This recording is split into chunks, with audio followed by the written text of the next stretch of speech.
The dominant rumor on the internet over the weekend was that Donald Trump will soon be indicted, possibly even handcuffed on camera. Is that true? We can't say.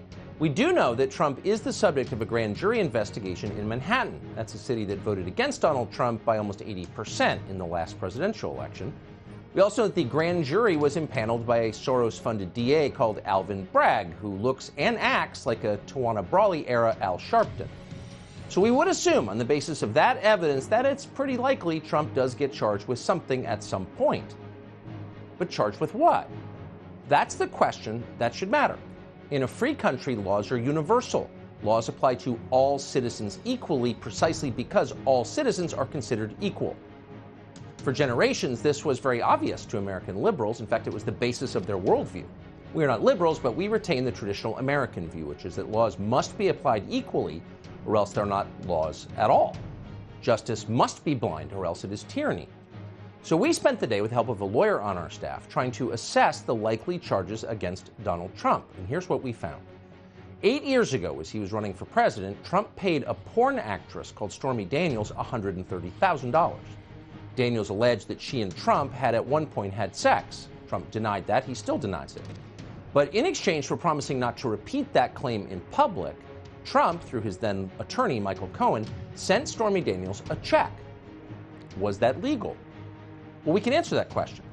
Because there was a campaign in progress at the time, officials at the Federal Election Commission later examined the transaction between Trump and Stormy Daniels. Federal investigators concluded that nothing criminal had taken place. And in fact, settlements like this, whatever you think of them, are common, both among famous people, celebrities, and in corporate America. The result is usually known as an NDA, a non-disclosure agreement. In this case, you can believe whatever side you want to believe, but paying people not to talk about things, hush money, is ordinary in modern America. According to the FEC, there was no need for Donald Trump to report his payments to Stormy Daniels, nor was the money that he sent her through his attorney subject to campaign finance limitations. The FEC determined the entire thing was a personal expenditure. It clearly was. So what is the crime here?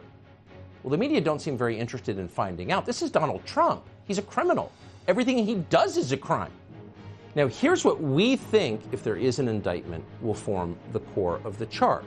Bragg seems to be alleging that Trump violated New York's Business Record Act by falsely reporting the payout to Stormy Daniels as, quote, legal fees. Now, if this were true, it would constitute a misdemeanor, and the statute of limitations has already run out for that, for the bookkeeping error, assuming it even happened. But Bragg apparently is thinking about charging Trump under a felony version of the business records law, one that punishes businesses for falsifying records as a way to commit another separate crime. That would be the campaign finance violation, which, as we mentioned, was not a campaign finance violation, and we know that from the FEC, which polices campaign finance violations. And by the way, if it were, then that would be a federal crime, not something that Alvin Bragg, the Manhattan DA, would be prosecuting. The whole thing doesn't make any sense at all.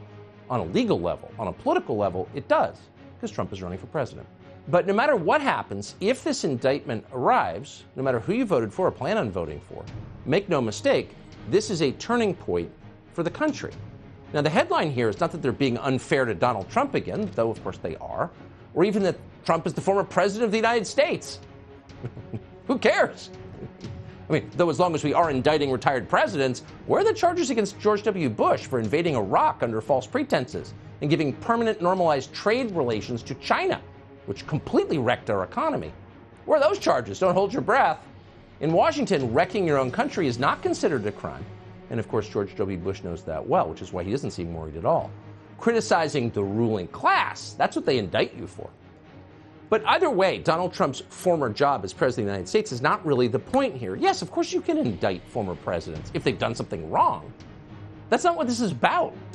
The headline here is that there is, as noted, a presidential race in progress right now.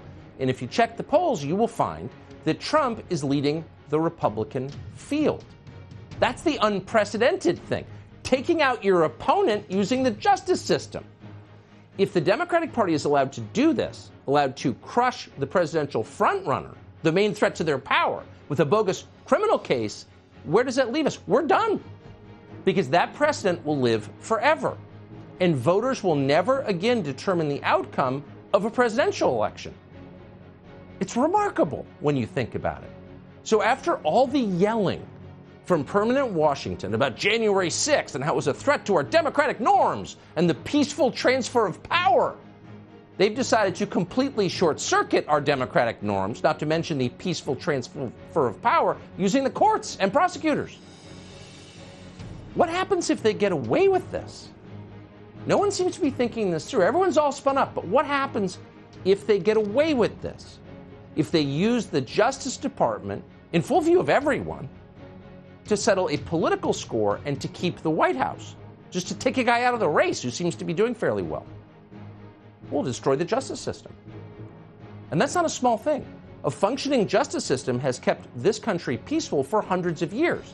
The purpose of a justice system is to administer justice so that citizens don't have to do it themselves. You outsource that duty to the government. But what happens when you take that away? When there is no justice system? What happens when the Department of Justice decides that its goal is not justice, but protecting the ruling class at all costs? Think about that. People are still going to demand justice. The desire for justice is an inherent human desire. We are born with it. But if there's no neutral place to do it, some people will decide they're going to have to do it themselves. Ooh. Now, we don't know exactly what that's going to look like, but we can say for certain it's going to be really ugly. So they hate Donald Trump. Fine.